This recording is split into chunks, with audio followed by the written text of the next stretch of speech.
Hi, everybody. My name is Miles, and I'm with Peak Performers. I'm a disability inclusion partner here at Peak Performers, and it's my job to educate and advocate on behalf of people with disabilities. I get to have a lot of really interesting conversations every single day, and that's part of why I started the Disability Ideas segment, is to share some of those conversations with the broader community. By the way, if you're joining us, we just had a conversation with Catherine a second ago. Please take a second to drop a note into the chat introducing yourself to other people that might be joining us live. But we're going to be switching gears, right? We're going to be switching gears completely as to what we're going to be talking about. And today we're going to be talking about speaking up in the silence. And this is such an important topic for me and for many of you out there as well, because a lot of times we find that the world is politically fraught and politically very contentious as well. And there's just a lot of anxiety. There's a lot of anger that's out there. And so I'm so excited to be having Donna Bungard coming and talking with me today. For those of you who have joined me previously, you may recognize her face as being on many of my webinars previously. She's with Indeed, and she does fantastic work over there. So, Donna, I am so glad to have you. Welcome to the program. I'm so happy to be back. Well, it's so good to have you. And Donna, real quick, if you wouldn't mind introducing yourself and what you do at Indeed. Of course. Hi, all. Donna Bungard. I am the Director of Accessibility over at Indeed, and I do a lot of work to make sure that disability inclusion is throughout our brand. And, that means working cross functionally, it means working with folks in marketing, it means getting to be on amazing podcast webinars with Miles here and others. And I get to do a lot of different things that basically work around advocating, working around making sure governance or compliance is great, and then just internal or external educating around various topics, whether it be your guidelines internationally or something maybe a little bit more down home, as in, here's my event and I want to make sure that everyone feels really welcome. And that might include something as small as making sure we have water bowls out for service animals, regardless if somebody asks for them. So always just making sure that spaces are welcoming. So it's a lot of this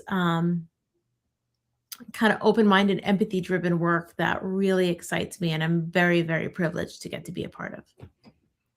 And we're so glad to have you. So, Donna, I wanted to start off with a story of a job seeker that I know that was telling me about it recently. They had recently lost their job because one day they were coming back from a protest and their employer saw the posters that they had made sitting in the back of their car. And while they were always a little bit at odds with that employer anyway, they found that their employment ended shortly thereafter too. And I think that this is probably the worst possible situation for many of us in these kinds of roles to imagine. And the higher up you are within the role, you're not only risking your job, but you're also potentially risking your company's future or many other people's jobs as well. And so it makes sense that so many people during times of anger are silent and very guarded about what they're saying. But we're going to be talking a little bit more about how you can professionally say something. But I guess I just pause there for a second. Like, how are you speaking out in a professional way during times like this? I think what's important is to focus on why are we speaking? Hmm. Lately, a lot of my conversations in public are me trying to say things that I know I need to be reminded of, and they're universal. Hmm. It has nothing to do with polarization or this or that. It's about just being human, talking to other humans to keep conversations going, because I won't learn where I'm wrong or learn where we share our perception of what's right if we're not talking. Hmm. So, my showing up is about making safe spaces for people to have a conversation with me and hopefully with each other. In my opinion, sometimes, yes, sometimes leadership is these wonderful big moments. Maybe you're on stage, maybe you're doing something wonderful, and you get the great headlines and whoa, go team. And sometimes leadership is just making sure that if you have a space, whether it be up a corporate ladder or just in a room at a conference or whatnot, that it is okay for people to show up. And you're not asking them to subscribe to everything. You're asking them to show up with mutual respect, and you're asking them to just frankly lean in, whether it be, I will use the word kindness, but just courtesy, whatever word resonates with you, but lean in with that and just keep the door open for conversations, because when we don't talk to each other is when these polarizations we're seeing out there become more and more extreme or more and more impactful to us. Hmm. Um, and we all have our personal opinions. Mhm. Um, I, Donna, have personal opinions, but those feelings don't have to show up overtly in the larger professional space. The openness to the conversation, and yes, I will present what I feel is right, and I want others to be able to do so as well. I think that there's always a certain matter of restriction when it comes to professionalism, right? Like there's always a certain, and I feel torn between this because a lot of times people are like, hey, just be yourself, right? Be yourself within the workplace. But that's not necessarily good advice. Like, I think that sometimes it is important to hold stuff back. And it's important to have these conversations on a one-to-one basis as opposed to broadcasting it out in the world. So I guess how do you, well, real quick, before have you answer that question, I do want to give a shout out to anybody that is joining us live. Again, please take a second to introduce yourself. Please take a second to ask your questions into the chat. I'll make sure that they get fed to Donna. So, Donna, my question is: as an individual that feels very strongly about various things, how do you balance your personal opinions and being able to share that and that identity with that need for professionalism? I actually think I have to credit this with a woman who I used to work with, LaFawn. Um, I think she's the one who said it, but someone had told me once that you can bring your authentic self to work, but not necessarily that has to be your whole self. Mm, Meaning that in terms of Donna, my authentic self is what you are seeing right now. Like what you see when I post online, that is my authentic self. It is exactly who I am. My whole self usually has, the dogs running all over me, um, you know, a quirky sense of humor, mm, uh, more pop culture references than you ever need in a professional environment. Those do slip out though, admittedly. And they also have very, very deep rooted opinions about things. And frankly, a bit of my own passion comes out, whether positive or negative, in my whole self, that mm, not necessarily always needs to show up everywhere. You'll see my passion, but you maybe don't need to see, pure, unfiltered. Um, and I do choose my words a little more carefully. mm, So it's still me. It's still authentic. It's still 100%. I'm not going to tell you something that I don't believe, mm. but I might just say it Yeah. a little bit more carefully, a little bit more neutrally. So that way it makes space for whether it be a corporate position or other people's perceptions. Mm. Um, because that's actually one of the beautiful things about working in disability, Mm, because disability impacts everybody. yeah. It does not matter your views, if you're polarized, what side of that polarization you're on. It does not matter socioeconomic status. It does not matter any of these things, gender, right? Any of those. Pick a social identity, doesn't matter. You may or may not be disabled, and if you're not now, you could be tomorrow. It's Yeah. a part of the human experience. So working in a space that's all encompassing, I think many of us, and I would hope that you're included in this, but many of us have already had to learn to speak in a way that includes everybody, whether or not we even have full understanding of that experience, meaning I can't fully understand a lived experience vastly different than my own. I can try, I will go out, I will learn as much as I can, but I certainly can't own that experience. Mm, We're so different. Our bodies are different. Our minds are different. How we communicate is already so different with disability that we have to already be practiced in understanding that how I perceive the world may not be how you do it. mm, yeah. And with that, I think many of us, and there's a lot of ways right now, I think the disability community is uniquely positioned to lead. And Mm, this is one of those ways. We already have practiced these muscles of having these communications and having to understand that not everyone is processing the world mm, as we are. And, I make the same argument though with AI. yeah. I argue that artificial intelligence as we know it right now is assistive technology for whether or not you're disabled. Hmm. It is just augmented life. And, I was one of the first kids, in my high school, middle school, I forget which, who to have my own computer at home. And we were not socially economically at a point where it was probably, you know, a normal thing for us.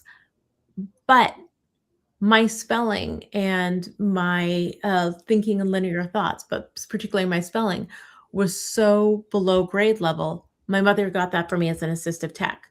Mm, So I adapted to computers at a 6th grade, 7th grade level when my friends were waiting till ninth and 10th grade. And AI is the same way. We have been using as a community screen readers. We've using voice to text, text to voice, yada yada yada. I'm not going to go into it, but we've been using these augmented ways of living for so many years. We're uniquely positioned to help people understand where the lines of augmentation are, while mm, being able to still be authentic and original and all the quirky things that make us human. yeah.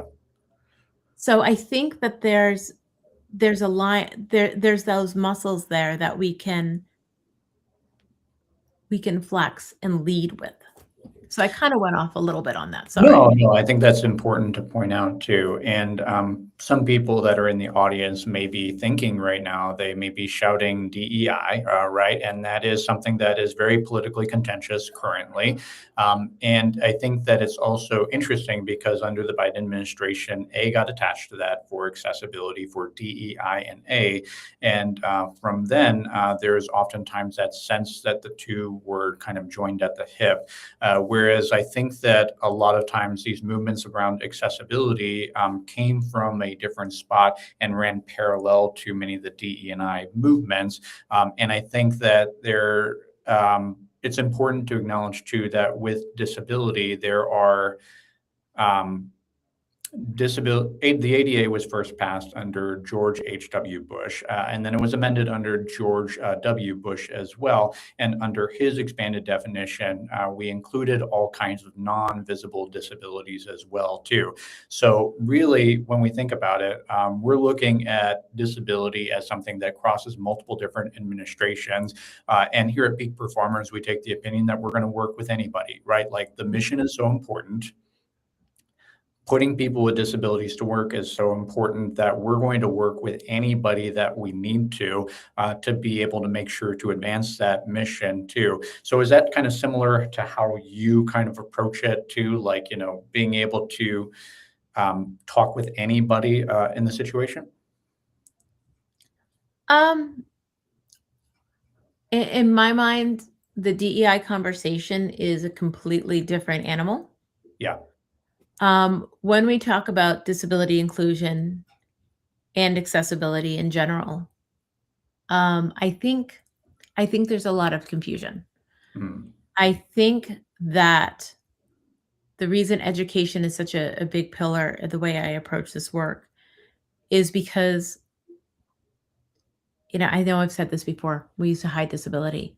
There yeah. was, whether it be your entrance around the back for the accessible entrance, or frankly, the ugly laws we had where people with disabilities were not allowed out in public as much, things of that nature. Um, so there's a lot of confusion where accessibility Mm, is a tactical output of disability inclusion. yeah. And just as the work you're doing to help people with disabilities get jobs, just the work we're doing to help everybody get jobs, including the disability community. Obviously, that's a huge focus of mine. But to bring it all together, we have to understand that, yes, we have to be able to talk to any group that is going to allow a person to live up to their potential. Mm, Um, and I don't think we should allow it to get any more confused mm, than it already is, because at the end of the day, the argument isn't, is somebody disabled or not, or this or that. The argument is that individuals have skills, regardless of how they've acquired them, traditional roots, non-traditional roots, yada, yada, yada.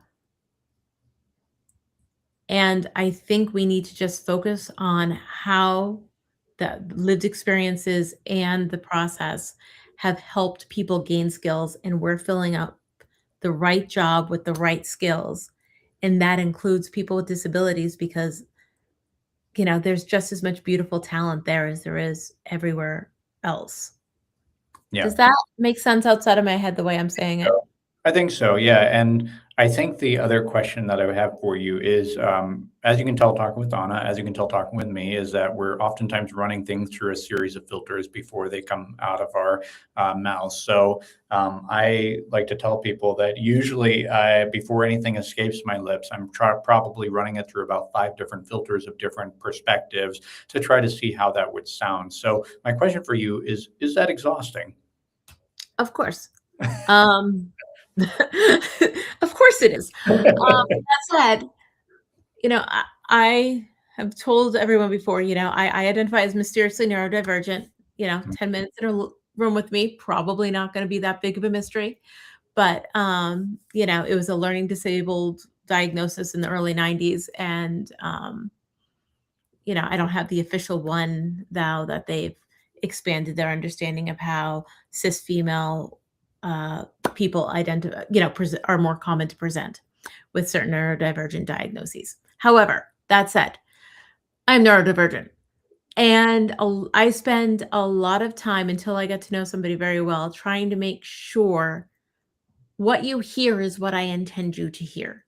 It's a Mm, translation. Um, and it's not full on masking. There are individuals who have to completely mask mm, and change the way their bodies and their words. But I am trying to make sure what I'm saying is going to be heard the way I intend it to. Now, once I get comfortable with you, we probably wish I had a better filter, yeah. Like we were saying, those one-on-one conversations occasionally, it will be very obvious that I grew up in a rural town in New Hampshire and I'm referencing, cow patties or something. Um, but for the most part, yeah, all that thinking, all of that awareness of everything of how it's going to present is exhausting, and it's a cognitive load that individuals, especially in a in office setting, mm, are experiencing constantly. mm, And that's why personally, I work remotely. I've worked remote with the exception of 2 years. I've worked remotely since 2006. mhm, So 20 years, I've pretty much. Um, because that allows me to be on when I'm on, mm. but mentally rest and put that energy into the work I'm presenting, in the work I'm doing. But especially in office settings, if I am in an office, if I have to go in for a week, there will be by day 3 or 4 me finding a dark small room for me to work alone in for a few hours just to shut it off because I can't keep that up all the time. Um, in previous lives, I had worked at very small companies where nobody kept those filters on all the time. Um, eh, it happened. So now I'm just very aware of that, and we have to make space because some people have physical exhaustion, some people have that cognitive load exhaustion, and I think that it's underestimated of how much that can take away from somebody's capacity to perform other duties or to stretch beyond the roles they're in at the moment. So, talking with you, I'm kind of reminded a little bit of Justin Dart in a certain way. So, for people that may not be familiar, Justin Dart was one of the people that really helped lay the groundwork for the Americans with Disabilities Act. And I went to a celebration service of him recently that was talking about his legacy and talking about his impact. But particularly, I can see you as the kind of person that is advocating behind closed doors, that's having close conversations with people, that's having tough conversations with people. And I think that one of the things that stands out to me about his legacy was how he was able to push behind the scenes. In order to get stuff done. And that is the very important passage of the Americans with Disabilities Act, which I will always admire.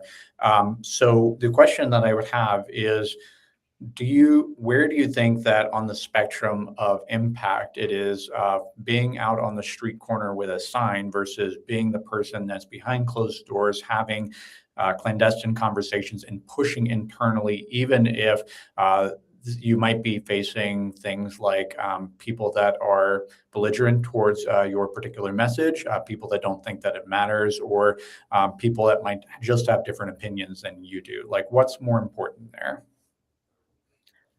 I don't think there's a ranking Mm, for that. I think everything has value. Somebody on the street, with a sign, they're making sure that the world sees what has historically been hidden.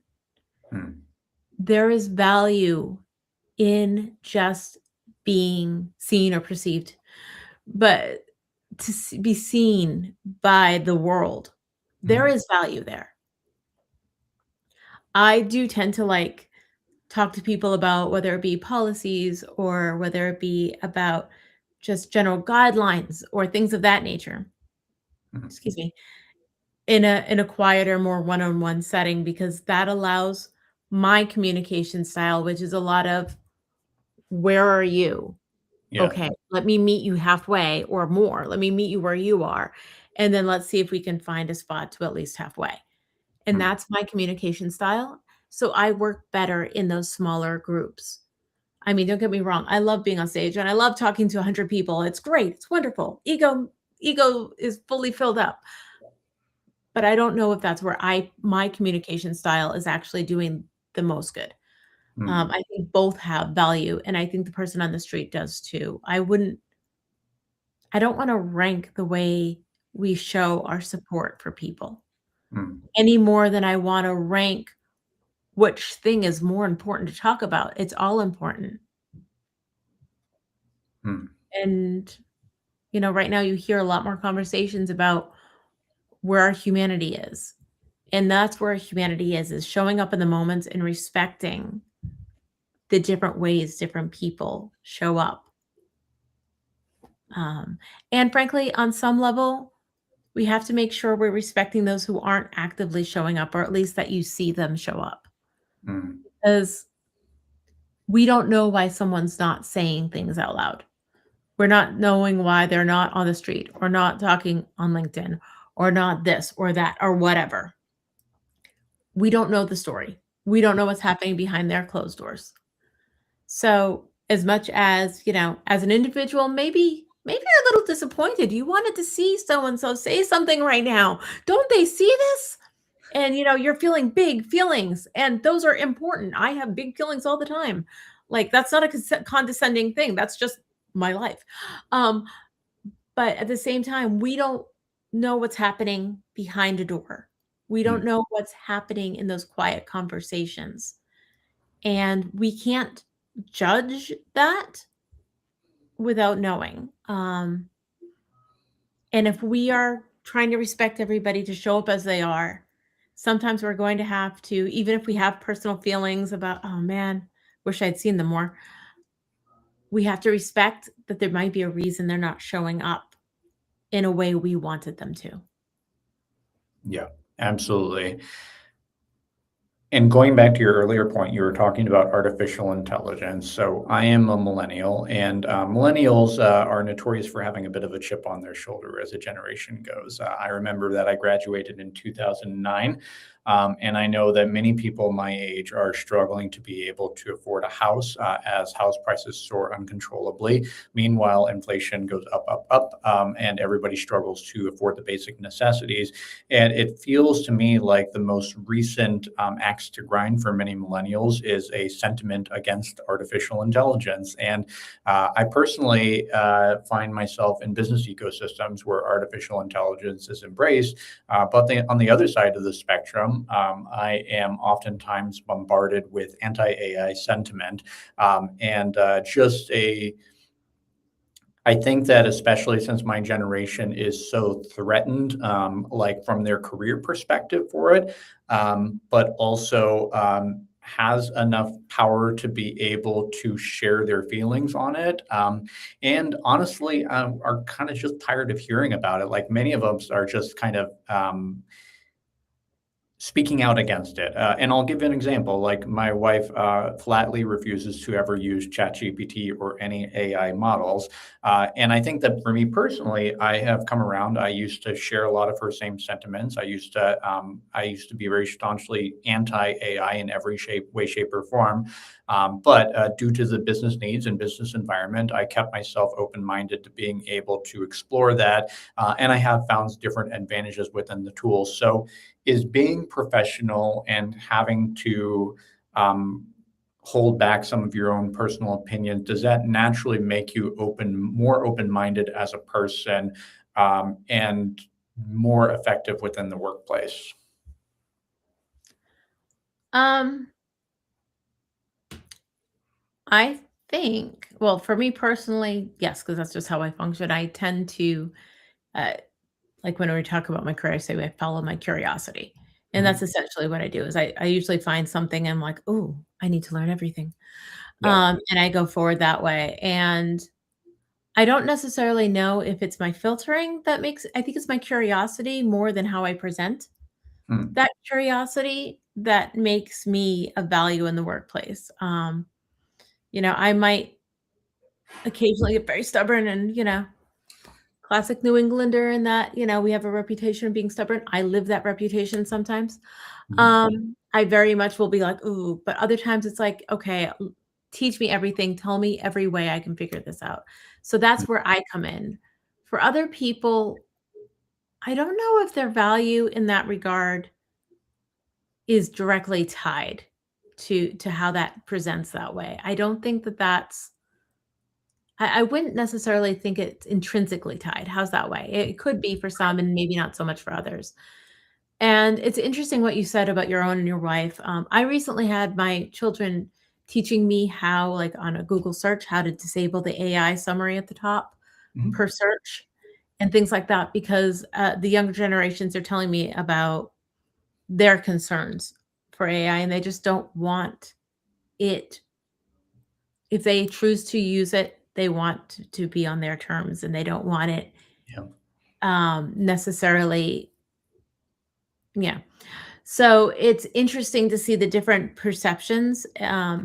The way I'm looking at it is that augmentation piece. I see it and I use it as a technology that will help me in where I'm weakest so I can lean into my strengths and my creativity to do my job better.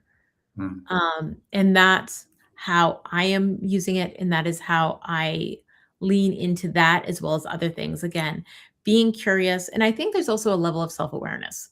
Yeah. Um, I'm pretty good at telling you what I'm not good at. Um, and I'm very, very happy to delegate that. And whether that be to a person or to a computer, as I said, the sixth grader using a spell check on her book report, or Mhm. I don't remember how old I was. It was a long time ago. I'm a wee bit older than you are.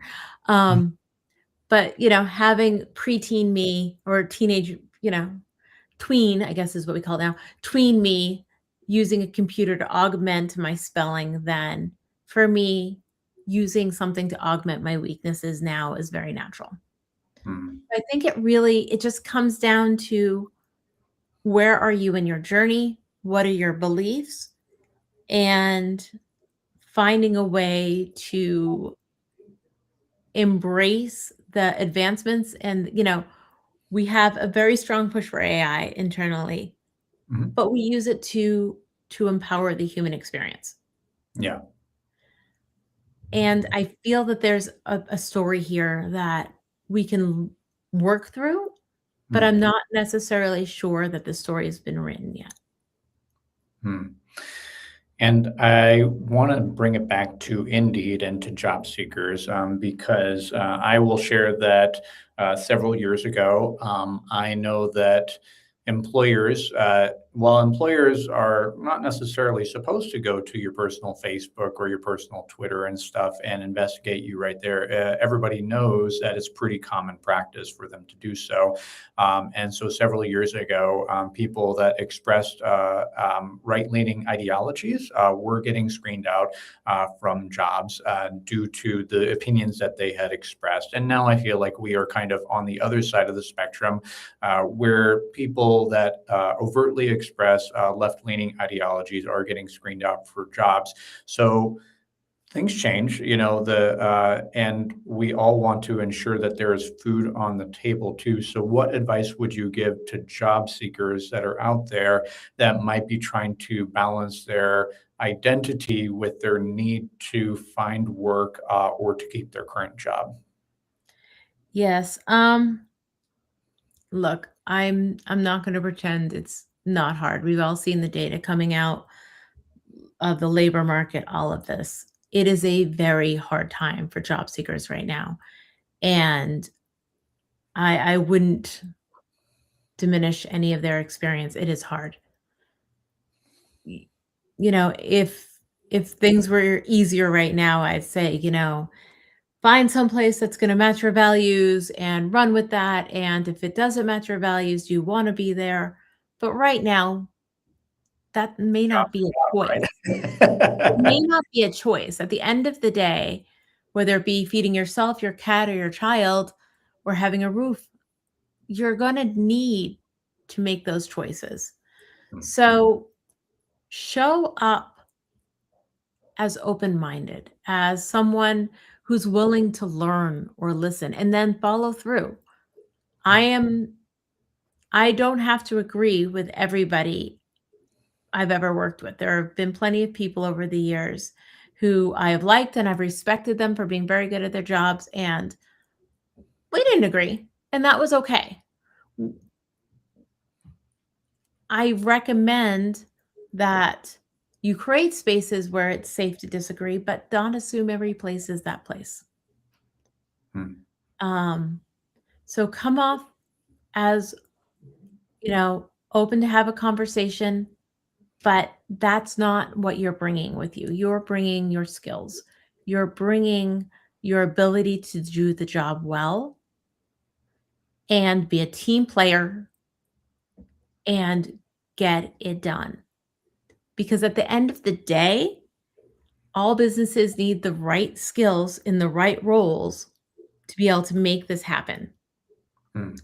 Um, so lean into what you can do, what you do bring, and if you are bringing a level of authenticity without maybe all of the extras, I think that's probably the best way forward Yeah. because you have to take care of yourself and and just keep learning and keep adjusting. Um, and we're all going to figure this out. Yeah. I did want to give a quick shout out. I'm not quite sure how to pronounce the name. I think it's Tyrion, but she says, I'm into that. Survival is more important than performance. So thank you very much for that comment and for joining us live. It's been a pleasure to have you on the live feed right here. So, Donna, as we start to wrap up for the day and as we start to kind of convey the last messages to people that are figuring out how to survive. Like they're figuring out how to make it to day two, they're figuring out how to keep food on the table. What final bits of advice would you have for people for being able to operate within the workplace in that survival manner? And what kinds of things can they do to exercise self care, especially if they find themselves in an environment that is hostile or they find themselves having to extensively mask their own opinions within the workplace?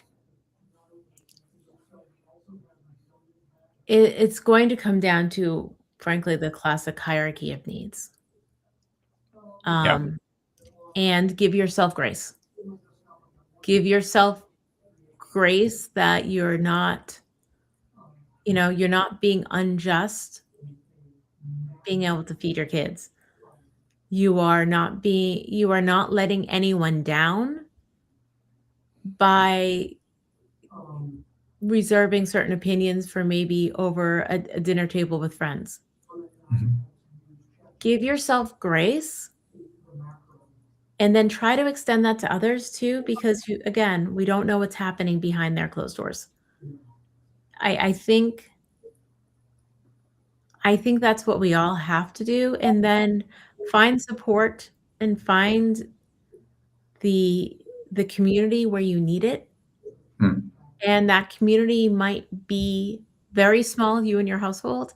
That community might involve a physical neighborhood or a yoga studio or I don't know where else your church. I'm trying to think of where people might find that community, but find the community that will help you feel regulated and seen and heard, but maybe not always expect that where you are right now if what you're doing is worrying about food on the table. Mm. Because please take care of yourselves. Again, I was a kid of late 80s, early 90s, and there was a talk show that was always very dramatic, and you knew it was a setup every time, and it was what it was. But the talk show always ended up, take care of yourselves and each other, I think. Mm. And the truth of the matter is, for all the corniness and all the drama, that was a really good message to end with. And I think that we need to kind of lean into that. I think that right now, understanding that it's okay to have a small circle sometimes when you need to, but take care of yourself Mm. because you're not, as Tyrene had spoken up, you're not going to you're not you're not going to be able to sorry, I just realized who that was speaking. Hi. I actually know this. Um, you're not going to be able to have a voice and you're not going to be able to stand up for anything if you're too weak to stand. Yeah, absolutely. And Paul just chimed in. He said, "Great reminder that we don't always know what's going on behind closed doors." Paul, it's good to see you on the feed, and thanks for popping on today as well. Donna, I feel like this is a really good note to land on right here. And I think that it sounds corny, it sounds cliche, but this too shall pass, right? We will make it through it. There is always tomorrow, and I think that the important part is that there is always tomorrow. tomorrow. So I appreciate you coming on to share. So as we start to wrap up, would you mind sharing any kind of projects that you're working on in Indeed and how people can get connected with you? Well, right now I'm in big planning mode, but I do have a couple of other speaking engagements over the next few weeks. I'll post those on my LinkedIn. You're always welcome to follow me there. And let's just keep talking. You're welcome to reach out to me. I'd love to start a conversation maybe on the thread about this, whatever it is.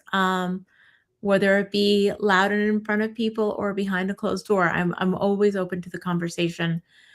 And I think I think that's my biggest project right now is reminding myself of some of the things I've said here today because I'm a human. I have the feelings as well and the frustrations too. Hmm. And I think that taking care of ourselves, taking care of each other and wherever our communities are is the way forward. So that's one of my big things, whether it be in or outside of Indeed. I'm definitely focused on. Well, thank you so much, Donna, for joining me today. Thanks to everybody that joined us live as well. Again, this has been Miles from Peak Performers. Wishing you well and hope to see you again very soon.